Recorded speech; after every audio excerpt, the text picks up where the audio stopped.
everybody, and welcome back to another AGP. This is a Creators Podcast.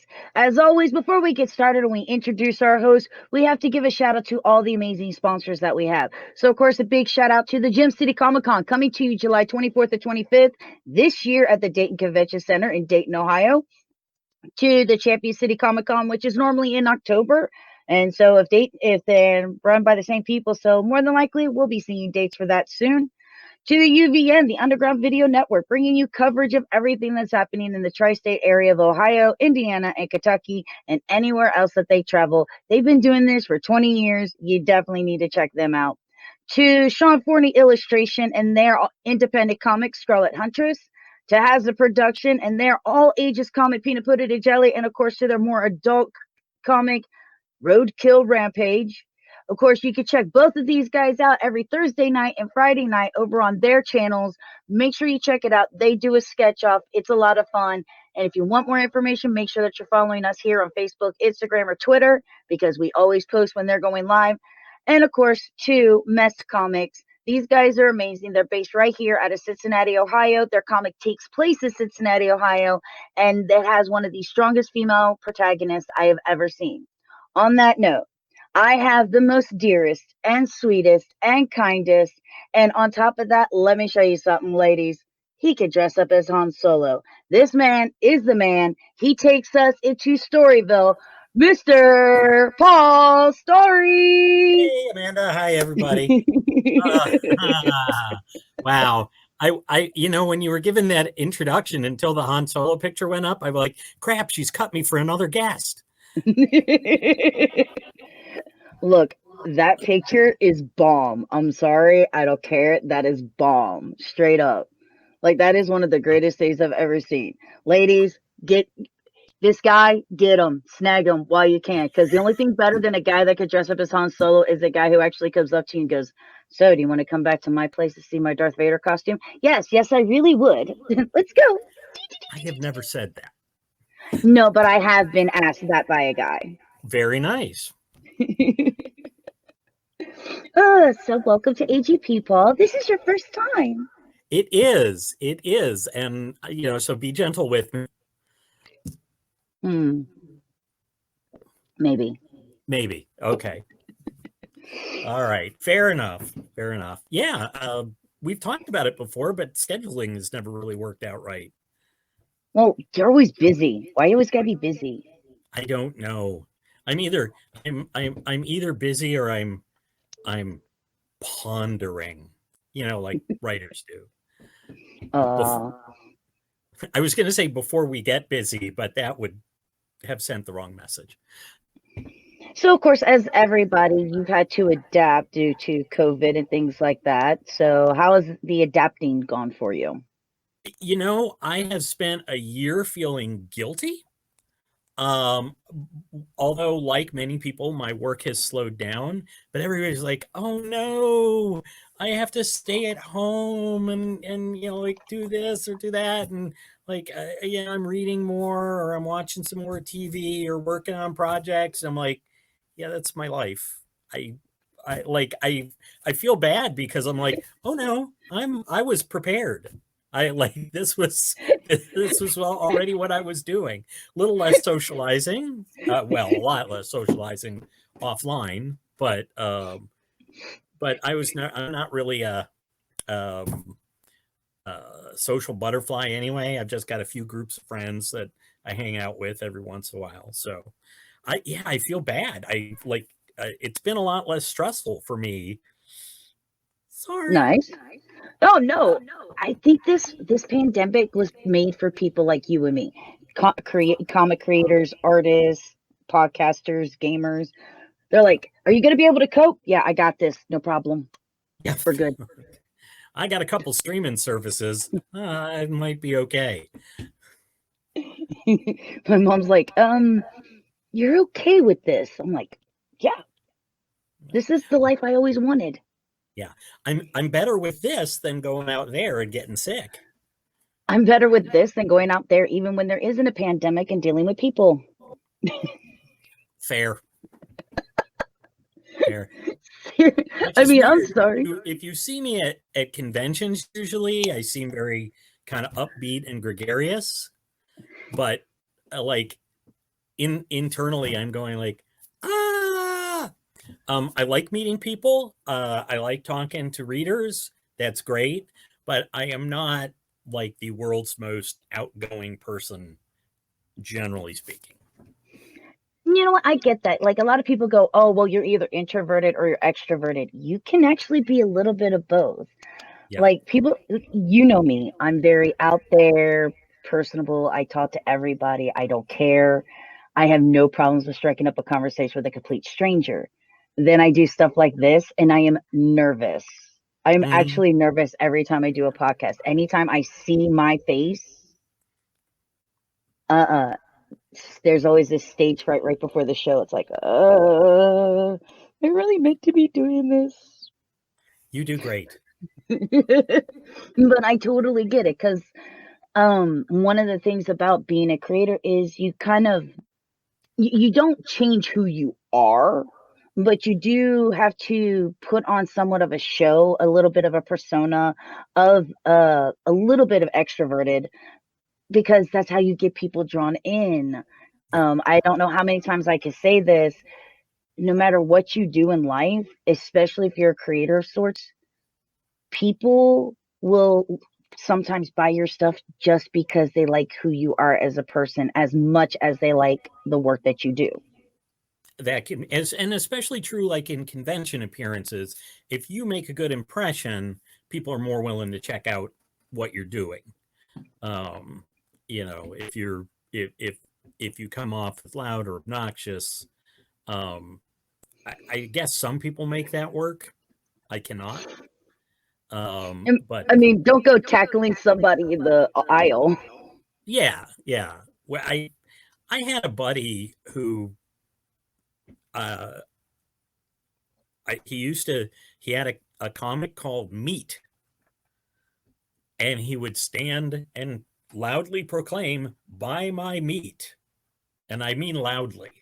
And and I always was like, I could never do that, but it seemed to work for him most of the time. Every once in a while, he'd get some promoter going, turn the down volume. Yeah, I yeah, don't think you understand how bad that sounds. We're supposed to be family friendly. yeah. Or you do understand how bad it sounds, and And you're you're being edgy. I'm pretty sure he knew how bad it sounded. I think that was oh, I'm well. sure.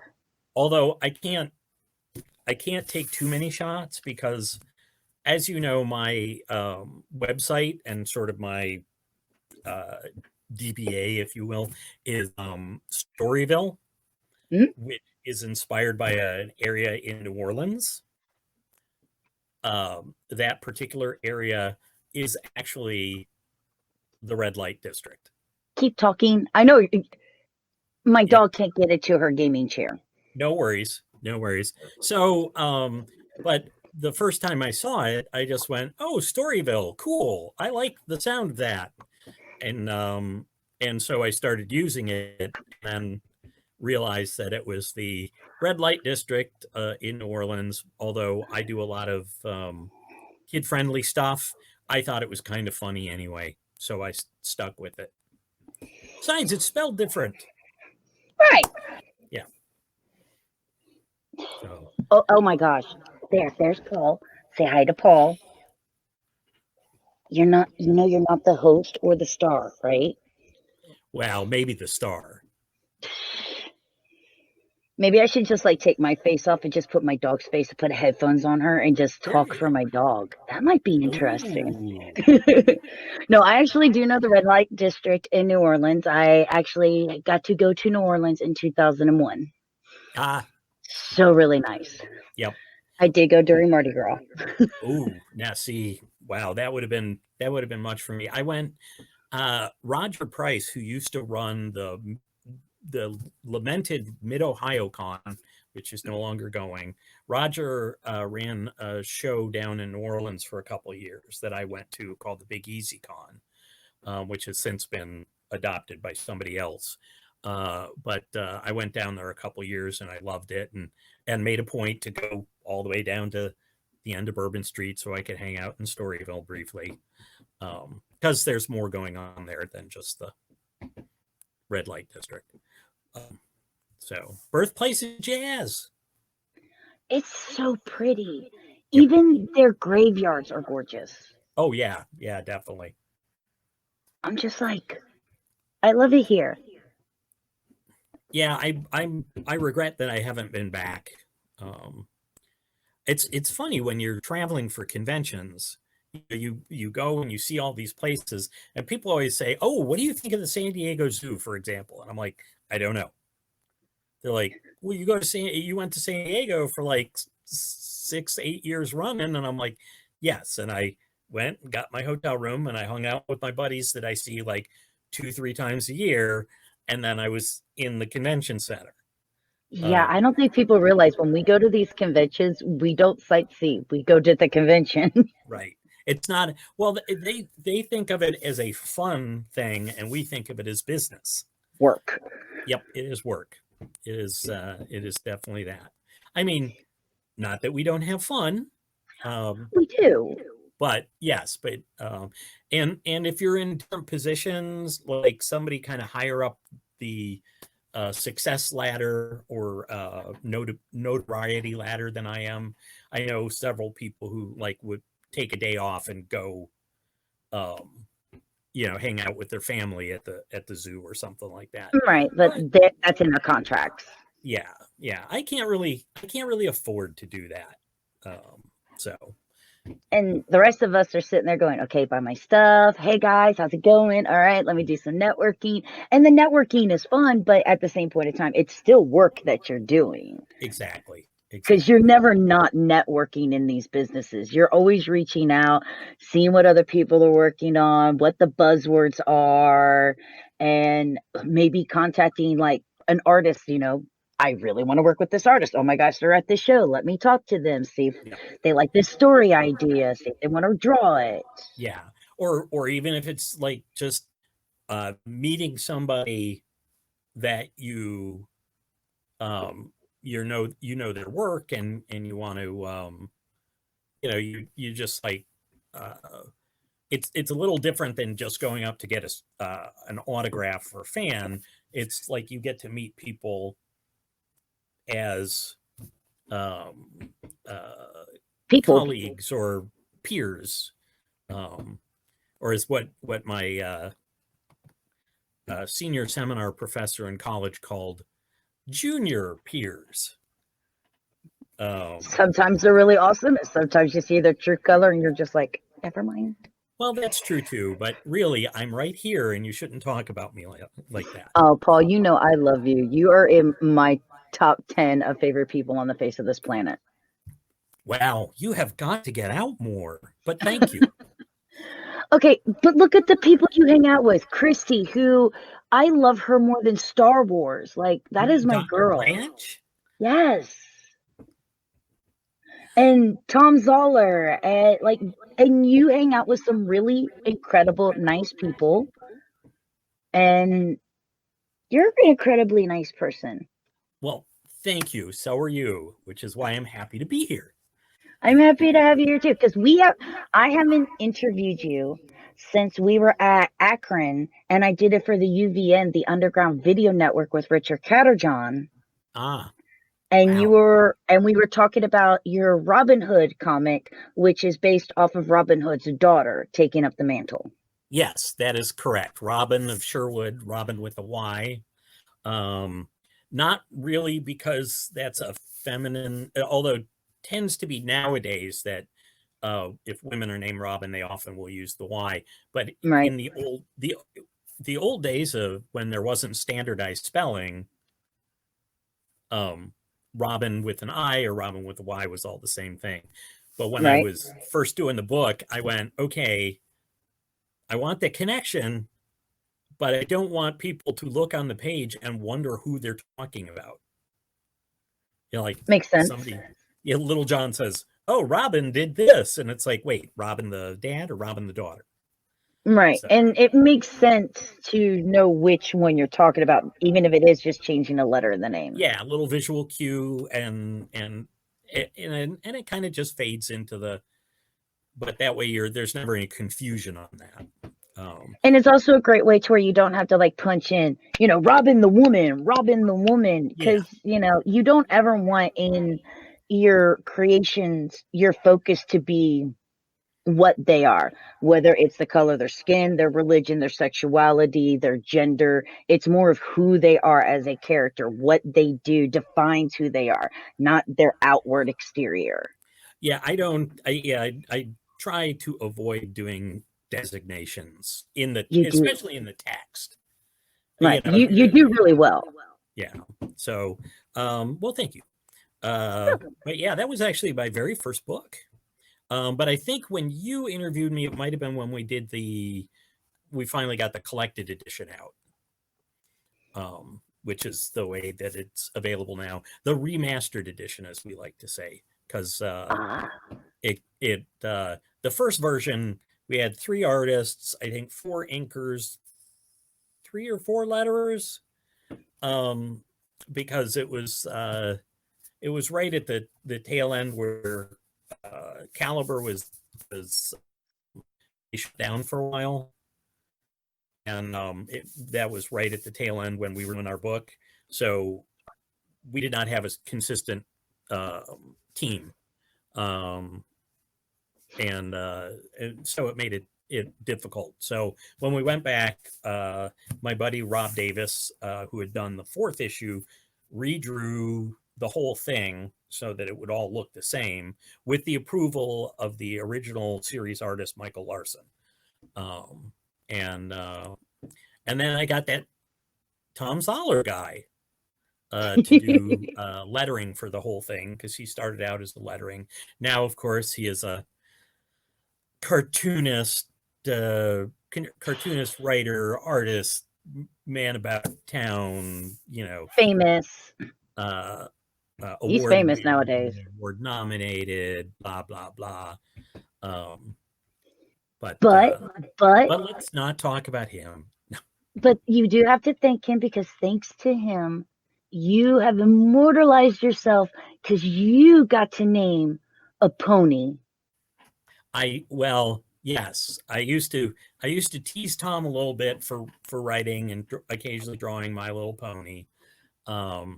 And I made up My little pony. and I made up the name Pumpkin Twizzle, which was sort of like my way of poking gentle fun at more of me, because like I didn't know any of the ponies. So it was like my way of going like, I don't even know what you're talking about.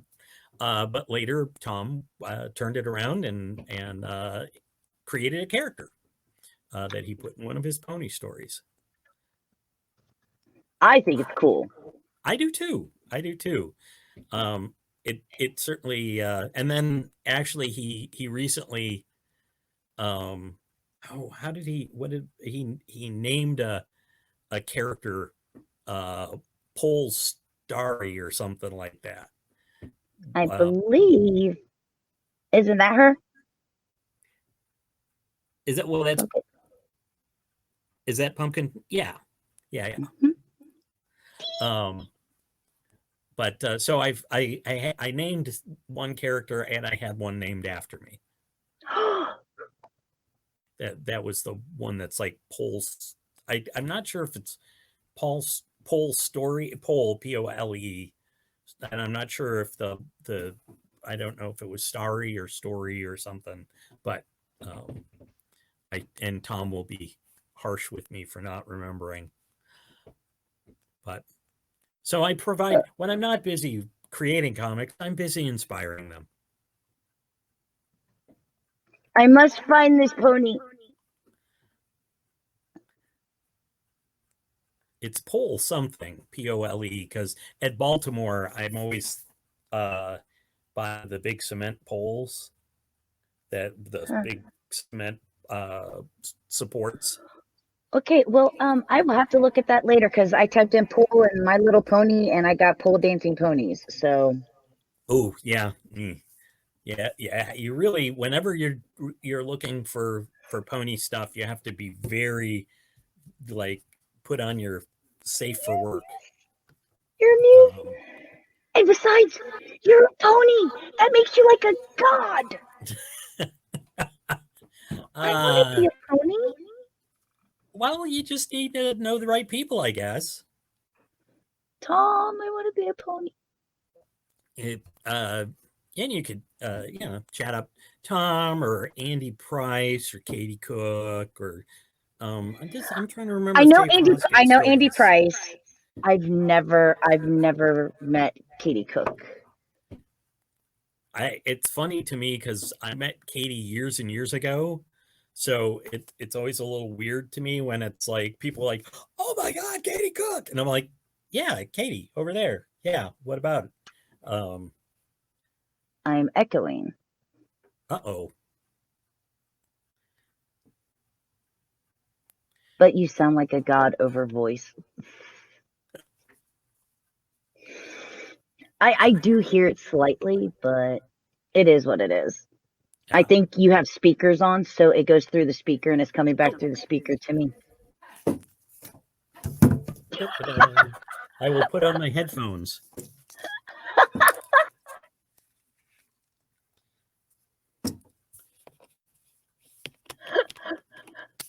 I knew what the sound was. I didn't want to say anything because we were already live. Is that better? I didn't want to say anything because we were already live and I'm like, I don't want to be mean.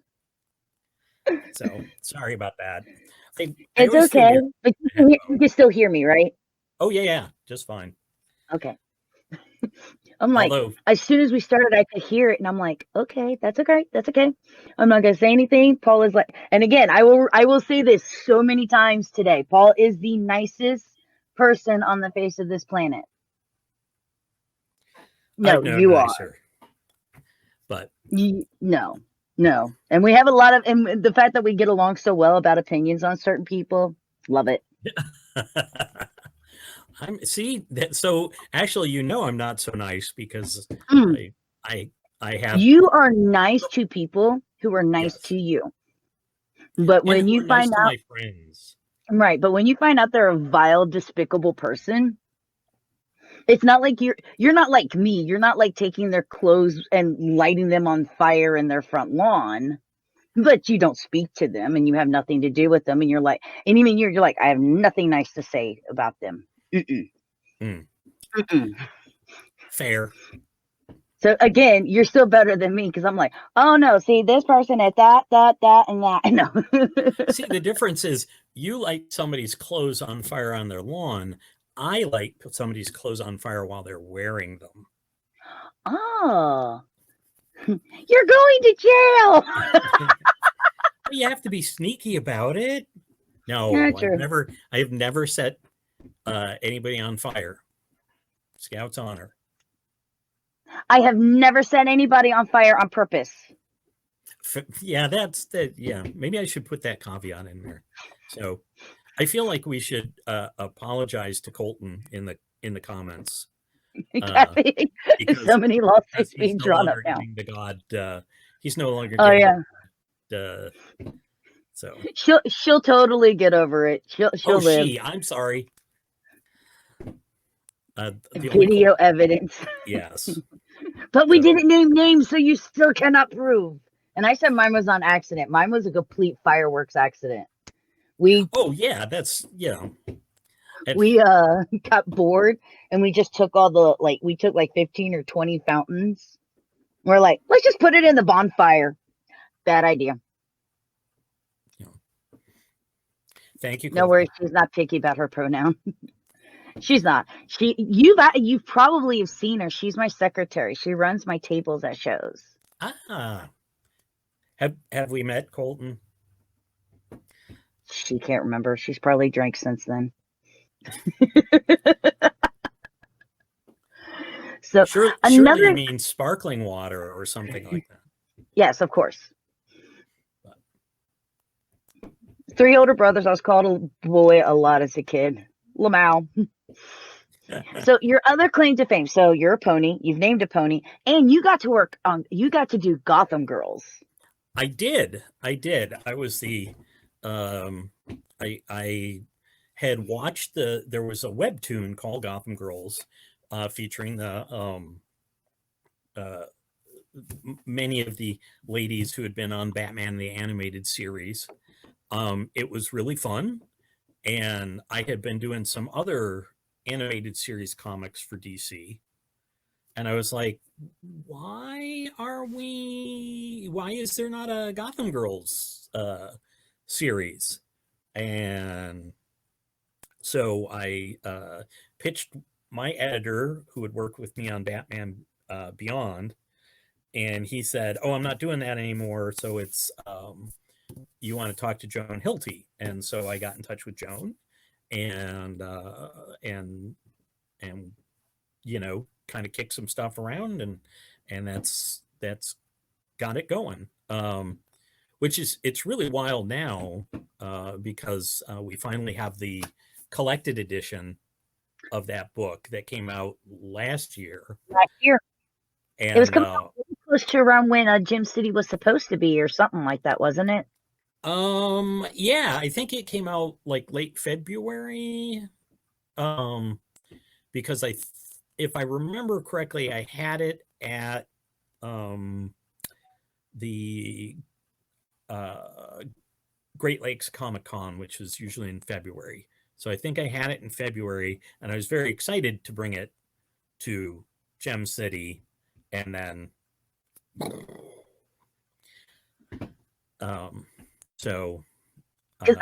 the reason I think I remember this so vividly is because we were promoting that, and Jimmy Palmiotti and Amanda Connor was supposed to be at the show, and you had this book, and I remember doing all the promotions and hyping the train up about it. Yeah, and I was like, ooh. And it was funny because like the first draft was like Paul Storrie's new book, and I'm like, this isn't new.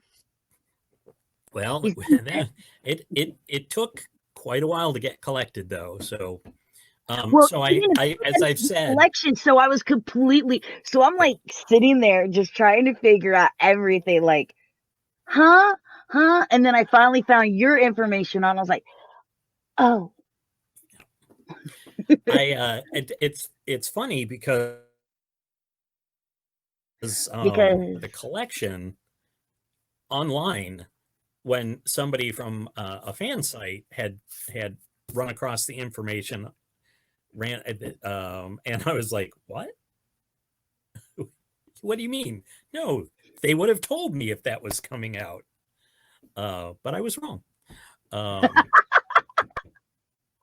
So yeah, it was such a good team too. We had myself, we had Jennifer Graves, who mostly works in animation, but she's done a few comics projects that were awesome. And then Jay Bone was the inker on the thing. And then we got Bradley Rader and Rick Burchett lent a hand on things when Jen had some stuff going on that kept her from working on every issue. But it was fantastic. We had so many good people on that book. The goddess of color, Trish Mulvihill, whom I love very much. She's fantastic, and and it was I asked for her on the book, but it was just kind of dumb luck that she was available, because she's very in demand, because she's so good. And now I'm going to blank on our letterers, which apologies, folks. I should have had a copy here. But see how perfect this man is. Give him hearts. He wants to give credit to the letterers. Nobody gives credit to the letterers. Nobody. Oh, well, Tom beat that one into me right early in my career when we worked together, and he did some lettering for me. Yeah, when one of your best friends in the world started out as a letterer, you're supposed to credit the letterers.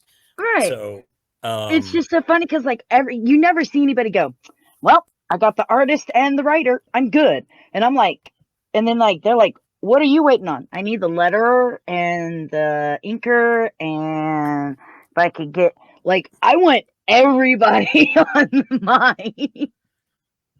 Yeah, yeah. It's the way to go. I mean, I have made mistakes before where I forget to credit folks, never intentionally. It's just every once in a while especially depending on what questions you're getting asked in an interview, you get caught up in answering. Oh, Tim Harkins lettered the book, and let me see. I know we had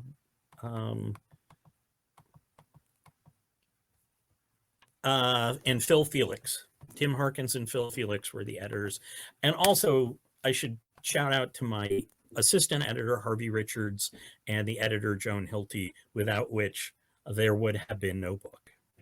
Oh, hearts. So I think, yeah, I think both Joan and Harvey have moved on from DC now, but for creators out there, if you ever get a chance to work with either one of them, you want to. And actually any of the people I just mentioned.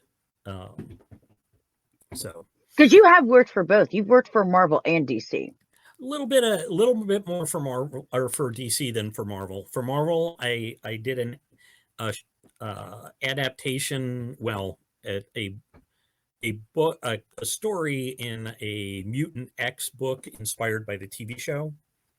I used to actually joke I was the guy who made comics based on TV shows based on comics, because I was doing all the DC animated stuff, and then I did the Mutant X stuff, and then I also got to contribute Captain America Marvel Knights. Yeah, well, right? It's been recollected that way, but it was called Captain America Red, White, and Blue. Was the original anthology or compilation, I guess. Anthology, that's the right word, Paul. Excuse me, I have to have a word with myself. But yeah, and that was the 60th anniversary collection. And I got to work with David Lloyd of V for Vendetta. David Lloyd, who is he's exactly as incredible as you would expect him to be, and very kind. He always had very nice words about that story. Apparently he liked it, so that was great. And also Chris Sotomayor, and he currently occasionally does. David has oh shoot, now I'm going to forget. He's got a online comic anthology that he does, and I'm drawing a blank, and I will look that up at some point. And then Chris does, in addition to doing tons of coloring, is an instructor for the Comics Experience comics school, online comic school. So he's just I get to work with some really amazing people, and they end up working with me. Come on, Paul, you're amazing. Go on. Okay. Yeah. Like one of I actually own. I know people are gonna be like, "Wait, you own this comic?" I actually do own this comic. This is actually how I knew who. This is how I knew who you kind of were. She. Oh my gosh, the 10th Muse She crossover. Wow. I have that. Wow. But do you have all covers? Huh? No. It was one of the books that came out with multiple covers. Yeah. I don't go to that extreme. That wore me out back, Yeah. Good for you. I'm not a big fan of, having 20 covers on stuff, but I just no. But yeah, it's funny because like some people go, why do you have these comics? And it's like, because I don't get rid of comics ever. Fair enough. It doesn't, Fair enough. even if it's a bad comic, I won't get rid of it. So it's really fascinating way, because like, I'll come up to some people and they're just like, you own this. Yes. But you are opening to the fact that you actually have this bagged and board and you own this. Yes. What's your point? The most amazing thing ever, well, one of the most amazing things that ever happened to me at a convention was somebody brought for me to sign a an ash can sized comic, you know, the 8.5 by 11 folded over, that I had done a little bit of work for when I was in college in or just after I was out of college in Grand Rapids, across the state from here. And that was about the only place that it ever, you know, like a couple of the comic shops did it. It was originally called Tales of, and then became Petrus Presents for Pete and Russ, the guys who put it together. But like, there are not a lot of copies of these books. And somebody brought them up for me to sign, and I was just blown away. It was very bizarre. Then I guess I'm gonna have to get those comics out, and next time I see you, go beep. Yeah, if you can find them, good luck. Good hunting. True fans find the most obscure things. I thought she put insure, she meant to say obscure. True fans find the most obscure thing. It is true. Man, it is just it's so funny. I think the funniest one I ever had was who was it that we had? Oh my gosh. I'm blanking. Hold on. I just have to go. And do you want me to fill while you Marv Wolfman? Oh, Marv, yeah. And I didn't bring him a comic that he did any artwork or anything or any writing or anything on it. I brought him one that he was the editor on. Okay, which one was it? V. Really? I have the entire V collection. I didn't even realize that there was an entire V collection. Yeah. And he's like, I don't ever sign for editor, but this was one of my favorite comic books to help make. I will sign this. And I was like, Now we're talking about V, the lizard alien. Yes, V. Okay. Starring James Badler, Mark Singer, Robert Englund, Andrew Prime, Richard Hatch. I might know a little bit about this show. Maybe just a little. I actually just have wanted to make symbol. sure you weren't talking about, because I didn't think Marv had worked on V for Vendetta, which was the other thing that came to mind. But only because I was talking about, but only because I was just talking about David. No, I'm talking about the V. You know, I even actually have the symbol that the aliens wore on their suits. It's tattooed on my ankle. Wow. That's my show. Yep. Come on, we all have that one thing. I don't think you don't have any tattoos, do you? I don't. I do not have any tattoos. I am preserving my canvas. And I'm decorating mine. And either way is good. No, it really is. Yeah. You know, some people like, you know, what do you have against tattoos? And I'm like, I don't have anything against tattoos. I just don't have any. Some people just don't want tattoos. And then there's people like me. Yeah, I just haven't found something that I want permanently on my body yet. So I mean, like, you just haven't found anything you like permanently on your body. I picked 3 things. I picked the Pokemon, that symbol, and the Imperial symbol. Those were the 3 that I picked. Impies. Yeah, baby. Imperial symbol, Star Wars. Actually, what I'm thinking about is maybe getting the Supernatural Angels seal from the show Supernatural. I think you should just get this tattooed on your chest. Yeah? No? Not over yeah. Well, I can have one on either side. Yeah, there you go. Yeah. Yeah. Funnies. Yeah. So you told me that you got some new stuff that you're working on. I am. This past Halloween, a book came out from Storm King Productions, Storm King Comics, the brainchild of Sandy King Carpenter, and people may know of the guy John Carpenter, who's done a couple of little movies every now and then. And Sandy has got quite the resume herself. Sandy is fantastic. Yes, absolutely. So I knew a gentleman by the name of Jeff Balke from conventions.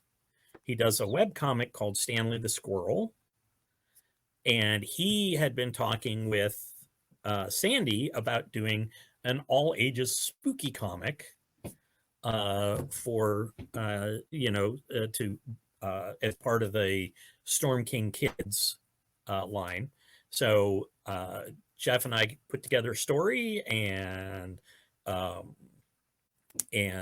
Dave Alvarez, who is a Disney animator, I believe, did the illustration, and Jeff did the colors. And now I'm going to kick myself again because I'm forgetting who did the letters. Janice? Yes, I think you're right. Janet, I don't know how to pronounce your last name. That one I could. Hang on 1 second. I'm going to go run get it. Since you've gone off camera, I can. Yes, you can. I know what he's talking about. I know exactly what he's talking about because it has like this really cute. It's spooky, but has a great like DuckTales vibe to it. I actually own the comic, but I don't know where I put it. Actually, but I know it. I'm pretty sure it's Janice, and I just don't know how to pronounce her last name. I should have really muted before I ran off. Oh, that's fine. I think it's just. I think it's just pronounced Chang. But I'm not positive because I have not had the pleasure of meeting her. But I was right. It's Janice, right? Yes, it is Janice.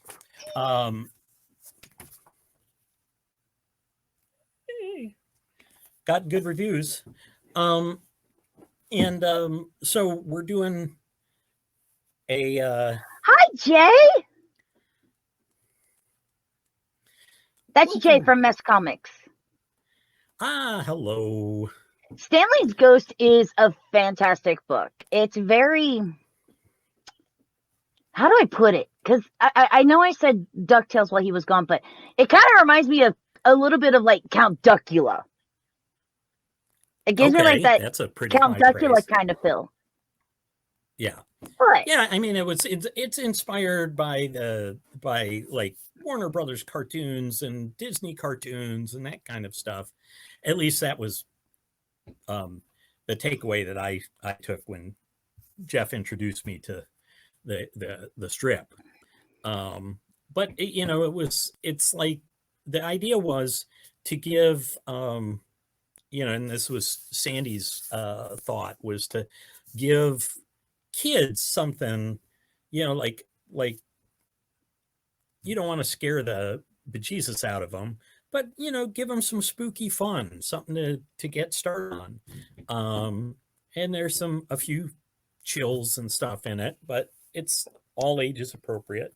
Mm-hmm. And we are just now starting to work on one for this year in the fall. So we're doing a follow-up on that. Awesome. Yeah. No, it looks really cool. First off, the fact that you're working with Jeff Balke, who's another fantastic person. You just see, you gravitate towards fantastic people. Okay. I can't argue with that. I can't argue with that. I don't know what they did in another life to end up working with me, but I'm Well, lucky to work with obviously them. they were really good because then they ended up getting to work with you as a prize. I am so bad at accepting compliments. I'm just not good at it. So thank you. And you know, it's funny because I will get compliments on things, but you know, it depends the context. Like if somebody publicly compliments me on anything, I want to shrivel into a small fetal position. And but you know, for just like out, you know, having a meal at a con, then somebody going like, hey, I really like that, or somebody sending an email, oh, hey, I really enjoyed that, or Hey, whatever. she's knocking all my toys over. Oh, And now she's snuggling with my Darth Vader. So Jay wants to know, has the COVID pandemics and / staying home helped with creativity or prevented it? well, kind of like I was saying a little earlier, I have not run into as many troubles. It certainly hasn't. I don't think it's helped, because you know there's a lot of existential dread hovering around, and I don't generally write that kind of story. You know, I'm not. My stuff isn't generally filled with existential dread, so it's not as much grist for the mill as I would like. But I don't think it's affected my productivity at all. I staying home is or with my creativity, it probably has made a lot of us slightly more productive because we're trying to like not think about it. And the people who had jobs away from home, in addition to their regular jobs, they're staying home. So, you know, you gain, like if you have a day job, as I always call them, then you gain all that commute time, because you're not running off, you know. Right. So, yeah. So I Paul's hope answer was, is he just kind of hung out at the house and he's still just kind of hanging out at the house? It really is, because that's mostly, you know, I don't have a job outside. Sorry, I am apparently parched because I'm like drinking a lot. You see me drinking, of course you could drink. Yes. I'm also switching back and forth. It's water, coffee, water, coffee, water, coffee. Got to stay hydrated so the caffeine doesn't Right. take it all in. It's Diet Coke juice. Ah, It's I've never obviously had a Diet Coke juice. it's obviously a juice. Yes, yes. I'm thinking lime juice is in there. Maybe. So, Look, it calms my nerves to do this. yep. Didn't you also have something else like the Viking Queen or something come out I this year? do have actually again came out just before shutdown. The second installment of the Viking Queen. We're not, you know, they're all one shots. The first one was just called Viking Queen. The second one is Viking Queen Sleeper in Shadows. The first one I worked on with Kevin Karen. The second one with Kristen Chella. Justin Birch did the colors on both of them. No, not of the colors, rather. Sean Seal did the colors on both of them. Justin Birch did the letters on both of them. But yeah, I was really excited for people to start seeing Sleepers and Shadows. It's creepy and unusual. And sadly, like I say, it came out like right before all the conventions started shutting down. I think Gem City might have been the first convention that I was going to be able to bring it to. And that, yeah, that didn't work out so well. Yeah, because Unfortunately. didn't it, I think you're right, because didn't it like come out like April? Like in April it came out or something like that? Yeah, or March. Yeah, but it was. I know it came out after the one convention. Or no, wait. When was? Because I did Great Lakes last year, and I did C2E2. Although it was just C2E2, I was just wandering. C2E2, everybody went, oh, there's a pandemic and we're at the convention. Oh, Yeah, and everybody was fanatically washing their hands I'm and so doing glad I everything. decided not to go this year. I had tickets and everything. I was like, you know what? I don't know what's going on over there, and I'm not doing any traveling till I see if this thing jumps ship or Yep. something. I I had a was I so had a glad I didn't go. I had a couple of friends who came home with it. Um, one pal in particular, he didn't realize that he had it until they said, "Oh, by the way, one of the things that can happen is you lose your sense of smell." And he went, "Uh-oh." He and his girlfriend, I think one of them lost smell, one of them lost taste, but it was that point where they were just releasing that information, because they had just Smell would discovered that was. suck. Yeah, Would losing your taste really suck? Because then you can eat anything, even stuff that you don't like the taste of, because you don't have taste anymore. Is that yeah. really that Well, bad? but doesn't do anything for texture. True. So you're still, and thankfully it comes back. Losing your sense of smell has been one of the main consistents across the board systems. Everything else is varied. So Yep, varied. yep. Just be glad they weren't like I was on Reddit watching these posts, and it was like just as the pandemic had started and the guy came back, and he just found out that he had it, and then he turns on the radio. Second case of COVID victim dies, and he's just like, Hey, yeah. uh Cassie says, but you also could not crave things and not want to eat at all. Hey, good diet plan. That's way better than bulimia. Um, That's a joke. I kid. Bulimia is not funny, kids. I'm joking. I kid. Oi. so Oi. yeah, it's well, I've had several, not with COVID, but with other things, been like, well, I had the flu for a week and lost like this amount of weight.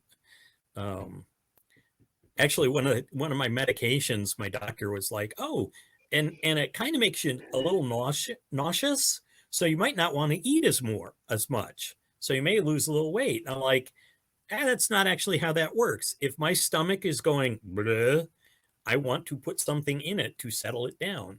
Please. Um, so, um, yeah, different people, different ways. I can't imagine like getting up and feeling like an upset stomach and going. I mean, anyway, we're getting No, far no, no. afield from comics. Well, who knows? There may be a comic out there about this. Yeah, yeah, but yeah, it's but yeah. So like all of last year, I'm like, pretty much after C2E2, which now feels like it was like for me like 2 years ago or something. It feels like Um, it's been it's forever. just, as somebody smarter than I and more clever than I said, every day is Blur's day. I wish I could have a blurred day. I actually messed up this week, and I totally forgot to clean my house on clean the house day, and I'm just like, Uh-oh. uh, I feel, uh, uh. I wasn't into it. It came across my monthly 2 days of sickness that I get due to some of the medication that I'm on. I'll get sick 2 days out of the month easy. And it's like Mm-hmm. having mild flu symptoms. I have everything, including a low grade fever, last 2 days, and then I'm back on my feet. And it Yeah. just happened to come right around then. And I totally forgot to clean my house, and I went, I'm not leaving this room until it's time to clean the house again because I don't like the fact that my house is dirty. I was looking around today thinking how much I needed to straighten things out. But we are, by the way, planning to do more Viking Queen. Oh, good. It's By the way, it's a vampire book, people. what? No. Yeah. Not No. really. And it got a vampire in it, or just what did I see? Hold on. Now I gotta look it up again. That was vampires. I could be wrong. In the Sleepers and Shadows? Yeah. Certainly vampire associated. Okay, so I wasn't completely wrong. Okay. No. I'm like trying to scroll through your Facebook trying to figure out. I don't want to spoil things. But, well, the cover has a giant bat on it. Yes, and that is going to appear in but giant bats don't necessarily mean. Do you think that if I incorporate giant bats into a story, I'm just going to go to the regular old, Vampire thank you. That I'm just going to go like, oh, I'll just have them be bloodsuckers. No, where's the fun in that? They could be fruit vampire bats. I don't know. Yeah, I mean, there was the Stanley's Ghost even had a little question of a vampire showing up in it. But vampires are awesome. End of story. Well, they're not werewolves. Werewolves are walking carpets with big old claws and fangs. They are primal. They're not effete like those vampires. They don't parade around in lace cuffs and brood in corners. They tear crap up. I think it was kind of cool because I've known you mainly for more the cartoon type stuff, yep. And of course you're ROBYN of Sherwood Forest, right? But so when I saw that you had this Vikings thing come out, I'm like, he can write that stuff? That's so cool. Oh, man, I love sword and sorcery, and I make the differentiation between high fantasy and sword and sorcery. Sword and sorcery is like Tolkien, or is like Conan and Fafhrd and the Grey Mouser, Jirel Joiry, Red Sonja, that down dirty, is the big thing that we want to save the world? No, mostly I want to save my neck because this thing is going to kill me. Right. I really like that kind of the more personal, grittier thing. Probably also why I like hard-boiled detective fiction more than, I'll take Hammett over Agatha Christie any day of the week. Not saying anything against Agatha Christie, mind you. She's very, very well, obviously. I mean, everybody knows Agatha Christie is awesome at what she does. But I'm a Sam Spade, Philip Marlowe, Spencer kind of guy when it comes to that stuff, which is something I got to work on. Got to do some more crime stuff. I haven't done anything since my paranormal it was one of the paranormal something thriller, I called it. Anyway, I had a book called Revisionary, came out from Moonstone, that with artist Eric J. And that was about a fraudulent TV psychic who got cursed with actual psychic powers. So he would have premonitions of tragedies he had to commit, and then if he didn't manage to prevent those tragedies, he was plagued with nightmares of his failures, which was incentive to get it right the next time. Well, yeah. But he was a scam artist who was forced to be better.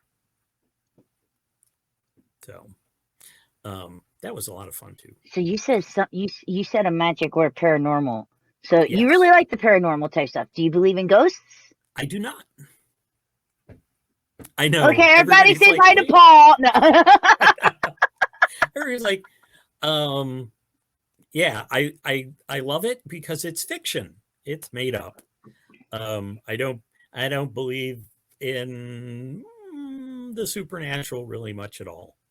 But I'm, you know, although I have a couple of friends who are ghost hunters. You want to go ghost hunting, Paul? No. Come on. Although if I'm offered like $1 million to stay overnight in a haunted house, oh, I will be a rich man. Or you could just come with me and we can go to my friend's dad's house. But then I won't get money. But you'll get to hang out with me.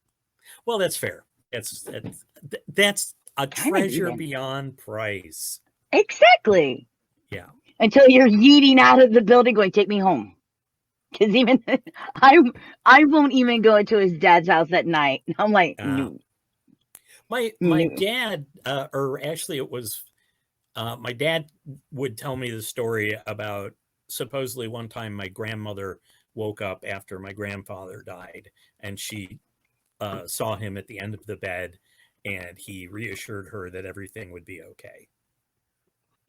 Aww, that's so sweet. It's very sweet, and that's exactly the kind of thing you would probably dream as you were drifting off. Or he actually came back and he didn't want to linger, and that was his unfinished business, so he could continue passing over.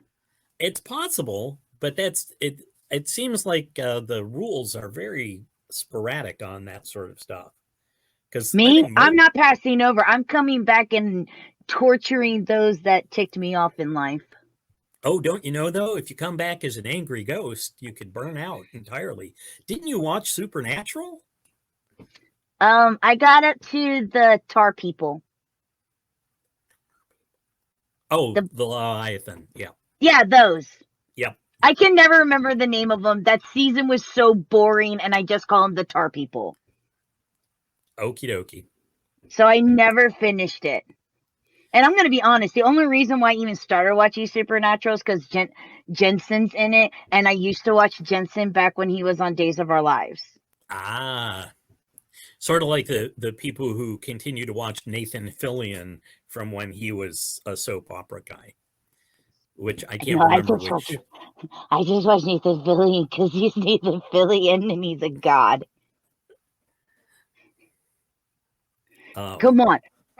Don't make me, because I know you have that picture. I could go grab that off your Facebook, Captain Hammer. I could do it. Don't make me do it. I actually had a Mal Reynolds pick too, yes, but I was a bit chunky at the time. Yes, you do. Well, chunkier, and nobody knew who I was, even though I had one of the best pairs of suspenders ever. Because I went out and tried to replicate the ones from the show as opposed to just throwing on a pair of suspenders. That is true. I have not seen all of Being Human, but yes, I've seen the British version because I watched the British version first. Mm-hmm. I couldn't get into the Americanized version.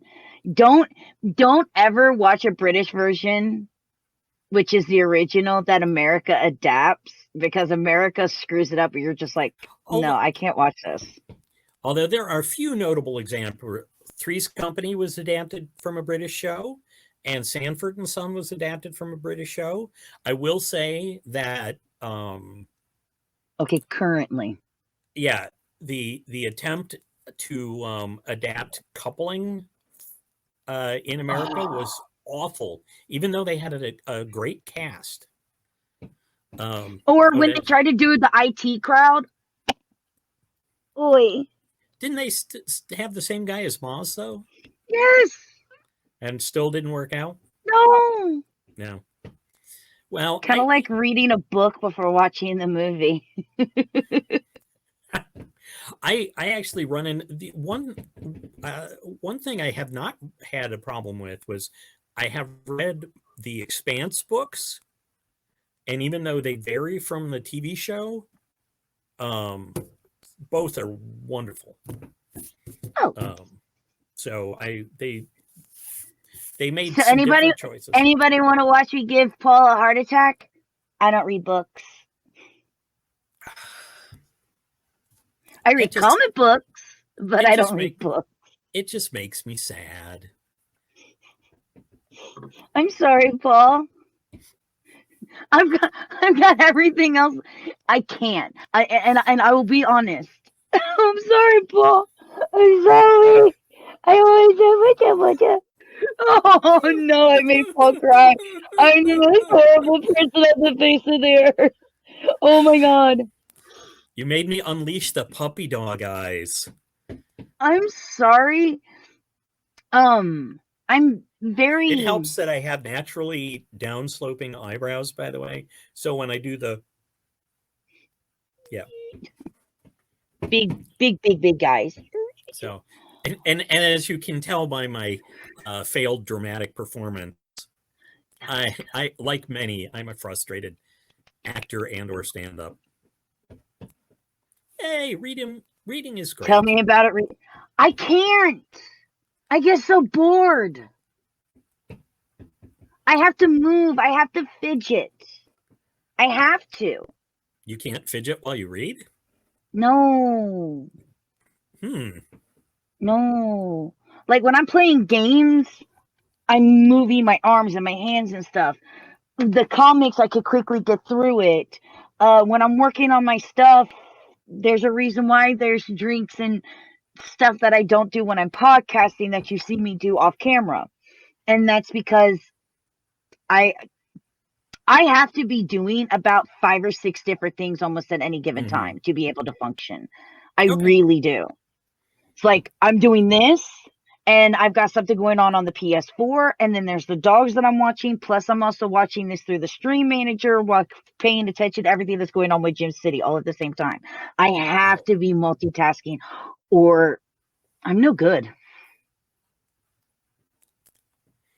I can't focus that long either. See. I gotta let's see, how can I can't properly do it. I was going for A, D, D. Oh, yes. Yeah. Yeah. Which is not, I am not pathologizing that. I am just I'll be the first to admit. So what are your quirks? Well, I'm ADD, ADHD, OCD, manic depression, multiple. I just got depression and anxiety. I'm working better on my anxiety. And what's funny is this is the funniest thing, but I'm actually less depressed right now during the pandemic than my depression will kick in when I have to go back out there and it's safe for me to get a job again. That's where my depression will kick in. I don't like going out in public. I like going to conventions, but I don't like... I'm only smart enough to work at fast food, and I don't like dealing with people who come and order fast food. Most jobs would be better if it weren't for the people. So, and that's pretty much what we have. You can work in the food industry, or you can work in a call center and try to sell people cable television. I used to work in bookstores where you get really brilliant questions like, do you have that book? It was on TV last week. It was blue. Like, and the really amazing part is because booksellers are so savvy about that stuff. They go, okay, wait, I had somebody come in asking for a book they saw on a specific show. In other words, they know, because people have asked specific questions before. They're like, oh, do you mean the book by this title that was on this show? And they're like, yes, that was it. Or you just go to a shelf where you know there's a book of that color. And they're like, no, this is about that. The one I was talking about is about something else. You didn't say that. Well, yeah. Do you have a blue book? Well, I have plenty of blue books. I mean, hell, you got a blue book right behind you right now. Yeah. My favorite customers. My favorite customers in the And world. I have Christina Hendricks. Ooh. My good buddy Tom got me a signed photo of Yo Safbridge from Firefly when he was at the Aww. yeah. So You know the best customers though are these. They pick it up off of the shelf with the sign and go, "How much is this?" It's right there on the sign where you just picked it up. yeah. Lord have mercy. Or the brand new hardcover on the new hardcover rack and say, "Does this come in paperback?"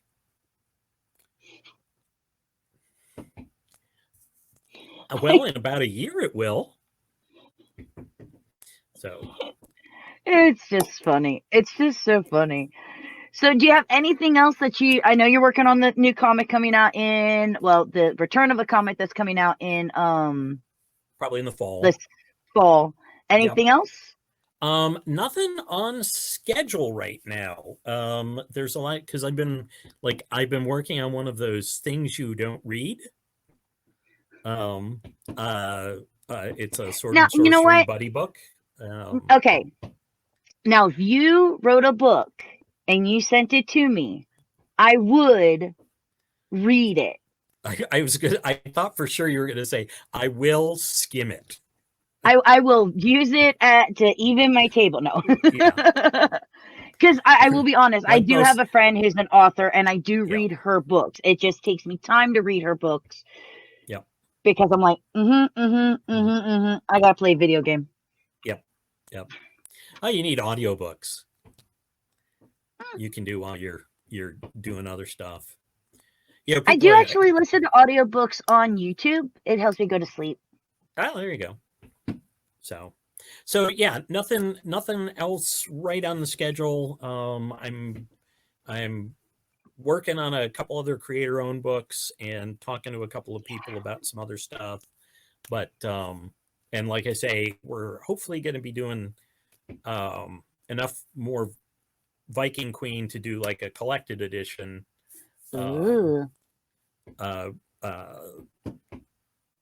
Kristen, who drew the last issue, is last time I talked to her was working on a graphic novel, so all on her own. So nice. Yeah. So of course about a couple other things too. Yeah. Because we are talking about your books, where can they find your books and where can they find you on social media? Okay, well, on Facebook, good. It's right there on the trailer. At Paul D. Storrie on Facebook, at Storrieville on Instagram, at Storrieville on Twitter, and Storrieville.com.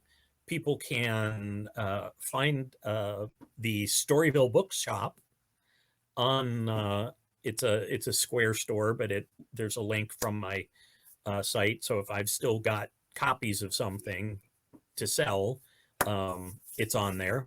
And a lot of stuff is available, like the Gotham Girls trade and the Stanley's Ghost and Viking Queen are available to order through your local comic shop if they don't have them on the shelf.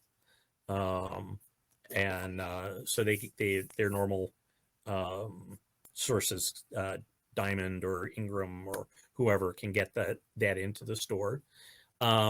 And there's several online bookshops where you can get stuff. And of course the big one where, anything that's in collected edition, you can get off of any online bookshop, including the big one, who I hate to give attention to because, right, got it. Because Jeff Bezos has enough money.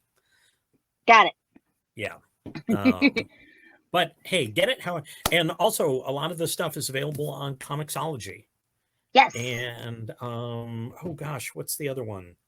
I just have Comixology. Yep. So there's another one, and I'm not real familiar with it, so I always forget when my publisher will go, "Oh, it's available there," and I'm like, "Oh, okay." That's great. But yes, and people always say, which is the best way to buy it? And I say the best way to buy it is whatever is most convenient for you. And support your local comic shops. Yes.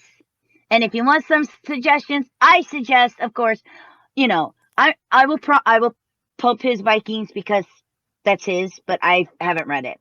I will say the John Carpenter presents Storm Kid Stanley's Ghost. That is a must-have. If you have kids, fantastic. If you grew up with Darkwing Duck and Count Duckula and DuckTales and stuff like that, this is definitely a comic that is going to take you into a nostalgia lane. I thought you were going to say there's also a duck in this. Well, there's also a duck in it, but and if y'all haven't noticed, if you ever watch, it's like these are some of my favorite types of comics, the stuff that I like can relate to. It's like, I know this type of stuff. Go ahead. No, you. I was gonna say, and of course, for me, one of my two all-time favorite comics of yours will always be Gotham Girls. I absolutely love that comic. You did a phenomenal job taking this animated series and putting it to life with your writing into the comic. And all due credit to my collaborators who really made it work. And yes, I will. Gotham Girls will always have a special place in my heart. It's a good bunch of people who put it together, and I'm so glad that it's now available and not for like $100 to $150 for the set. Right. It's actually still very affordable, which is quite amazing because like that was very sought after. It blew my mind. Somebody said, "Hey, did you know that the Harley Quinn issue of that book is going for blah blah?" And I'm like, "Oh my god, what?" Yeah, the Harley Quinn one, bam. And the weird thing was, for years after it came out, I was going through dollar bins to get the book, and then I make sets and sell them at conventions. Which, by the way, for everybody who wonders like why creators at shows aren't like real flexible about pricing on stuff, it's because in many cases they either have to buy the books from their publisher or hunt them up in back issue bins. They don't like send us 100,000 copies so we could sell them forever. So yeah, that's right. So especially when it's something that, when you are talking like Gotham Girls or something from, like DC or Marvel or something like that. But I'm still going to give credit where credit is due. I love this series. I don't have all of it yet, and I have to get all of it, and I will have to send you what issues I have and which ones I don't. But your comic, ROBYN of Sherwood, is a fantastic comic. Thank you. It was a lot of fun to do. We periodically talk about doing more. Please skip now. That's the big thing is with a lot of these things, especially creator-owned work, where you've got to go out and get other work to make, your. Hey, DC, Paul has given you all of this glory. Let his comic be your muse to let him do it. Yeah. Hire me for other stuff so I can pay for my own stuff. Yes, and I am available writer for hire. Yes, he is, and he will not disappoint you. Because one of the things that I've learned about Paul and some of the people that I've talked to, that, I've mentioned, hey, I know Paul Storrie. They're like, oh my gosh, he's such a great writer. Is Paul works really well with his artists. That's very, very kind of you to say. Well, and you've proven it. You've even proven it here on this show when you're like talking about even the letters and things like that. Is you realize, I'm the writer, but it takes everybody. Whether you're the colorist, the inker, the penciler, the writer, the letterer, it takes everybody. It takes this little community of people to create this masterpiece of a comic. Absolutely. It's, every person on the team is important. Right. Except, and I say this because I know he'll never see it, but if he does, he'll laugh. Except for editor Travis McIntyre at SourcePoint. He's not helpful at all. Shame on you. Bye-bye. Okay. No.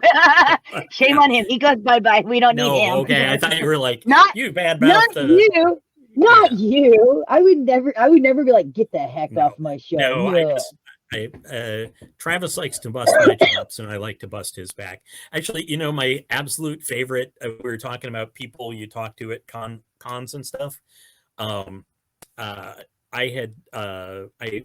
known John Sutras, who has done a lot of comics podcasting, and Mike Norton, artist and cartoonist, and I know who that is. Plug, for years and years. And one time, John was interviewing Mike, and John very kindly said, "You know who I like to see at shows? Paul Storrie." And Mike's response, keeping in mind I've known Mike even longer than John, was, "I know that guy." Like, wow, what glowing praise. Mike is awesome. He's an excellent writer, a ridiculously good illustrator. He did that because he knows how you take compliments, and he didn't want you to turn it all red and flushed. Okay, he was helping you when he gets it. That's why he just said, "I know that guy. I can't compliment that guy because he'll turtle into his shirt like, oh, but I know that guy."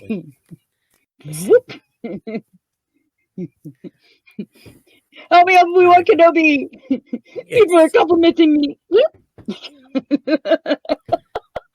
Except Leah took off her hood, and I was putting mine back on. Reverse. Yep. I'm the reverse Leia. Yeah, we saw that earlier. Yeah. Hey guys, make sure to rewind all the way back to the beginning so you can see Paul as Han Solo. Yeah, baby. Oh boy. You're welcome.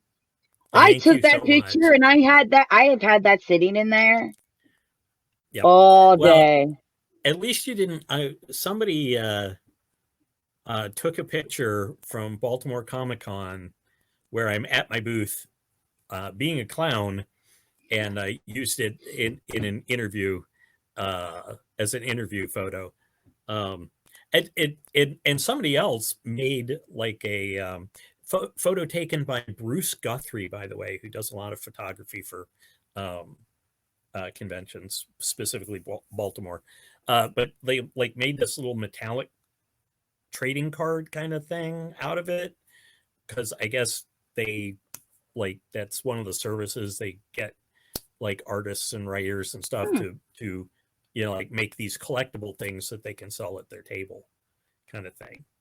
Somebody make me a collectible. We'll just seal you in plastic. Well, don't put your foot there. Yeah. Why you gotta come the hard way? Anyway. Oy. See, he's spent too much time with cats, so he gets on the foot. Look. We're even. Yeah. We got 2 cats, 2 dogs. We're good. Yeah. No, I just mean, he's learned bad habits. I can make a guitar made with about anything you choose. Ooh. There you go. We want the never-ending Storrie, Storrie guitar. Oh, I thought you wanted to be made into a collectible. Ooh, rainbow tat. Yeah, but that's rainbow. I want to be a collectible. Like I want, someone was like, if you had a highlight, what would it be? That someone would make an action figure of me wearing headphones, and my things would be like a controller in my hand. My accessories would be a controller, and I come with a little black chihuahua. Like that's what I want my doll to have as accessories. Headphones, a controller, and a little black chihuahua, a fizz cake. What would be your accessories if you became an action figure, Paul? Cup of coffee, like in a stainless steel travel mug. I've got 2 in case I ran out. It's really sad. And let's see, what would be and a laptop. And a laptop. See, Jay wants an Amanda action figure. I love you, Jay. Oh, I'll have to. I've got some friends that do custom figures, See, but see, you're immortalized. You're a pony in the My Little Pony verse. Like, that would be like a dream come true. He's got a glass of water with him. He's got it. He's got it right there, baby. see, I listen to the fans. Like, you're already immortalized. You're already a guy. You're a My Little Pony character. And you got to name a My Little Pony character. So jelly. Like, all you need now is a pop figure of you, and that's it. You're done. There's nothing else to achieve. Yeah, except nobody will ever associate me with those ponies. They will now. That's true. Although Tom is fine with. I mean, he gives credit or blame. But I do have to message him because I need to know what your full name of your pony is, because I have to find it. Because as soon as I find it, I'm posting. Look, it's Paul Storrie's pony. Yay! You're welcome. This is what happens when you're friends with me, guys. Sorry. You love me. What's that face for? What? Oh, because I was trying to look up the. I go. You love me, and I turn my little head and smile, and you're just like, No, because I was trying to. I jumped over to try and look up the pony name. So I apologize. I was not giving you. Well, now we know. Frown. Now we know how Paul really feels about this podcast with me. Oh no, it's just how I feel about ponies. Ponies are awesome. I'm a grumpy old man. So actually, you're saying you've never seen Equestria Girls, is what you're saying? Equestria Girls? Yeah, where they're human instead of ponies. No. So yeah, so they're in our world. In the human world, there's the human versions of all the ponies, and Twilight Sparkle has to come to our world, and so she comes through. She's a pony, and she transforms from a pony to a little girl, which is cute because she's still trying to use her hose for everything. So like, you totally want to watch it.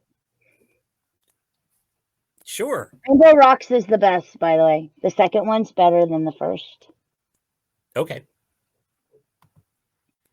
Okay, guys, that's it. After quarantine, I'm making Paul come over here, and I'm gonna make him watch Equestria Girls. I'll give you liquor to get you through it. How's that?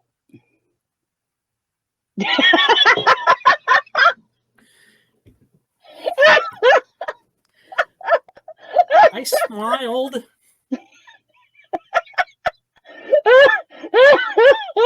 Oh my. Paul.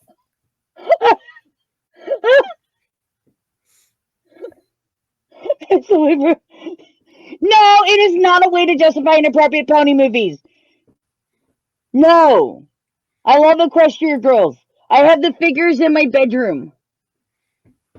Look, not that way. No. See? My Little Pony. Well, friendship is magic. Yeah, exactly. Friendship is magic. Except for Twilight Sparkle, she's not magic because Rainbow Dash is better.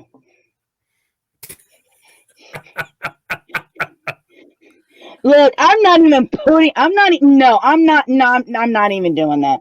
That can stay right over there where no one else sees it. So. All right. So seriously, Have you? So, would you rather be an action figure or would you be a pop figure? Do you think? Oh, Someone action will make a figure. figure. I would Action like to be the 11-inch original GI Joe kind of action figure. Okay. Hello, can you please ask them about the tweets they put out about murder turtles from the island of that they are about to assault them? They were tweeting photos of turtles that had lasers attached to their heads with leather straps. What? Huh? I didn't. This is not my. Sorry, not me. That's not him. Yeah. Sorry. I don't know what you're talking about. Sorry. Jay goes, huh? Is this a real question? He paused and stuttered. You can check my Twitter feed. There's nothing about murder turtles. I'm going to be, I have no idea what you're talking about, Goro. Sorry. I just saw this. I'm like, what is this long post? I'm trying to figure out if this is somebody I know who's busting my chops. But nope, sorry. Well, it's Goro. It's Goro. He's from the other realm. He's probably challenging you to a battle in Mortal Kombat. Probably what it is. Certainly possible, but it's been a long time since my martial arts days, so I would probably lose tremendously. So. But I have where are the murder? I don't know what I have no idea what is going on. Oh my gosh. So as always, Paul, I love hanging out with you. You are absolutely amazing. Is there anything else that you want to promote before we have to go? Boy, I can't think of anything. Amanda, thank you so much for having me. I really appreciate it. I'm glad we finally did this. And it is an honor and a pleasure, sir. Let's do it again sometime. Yes, I say when the new creepy cartoony comic comes out in October. That sounds great.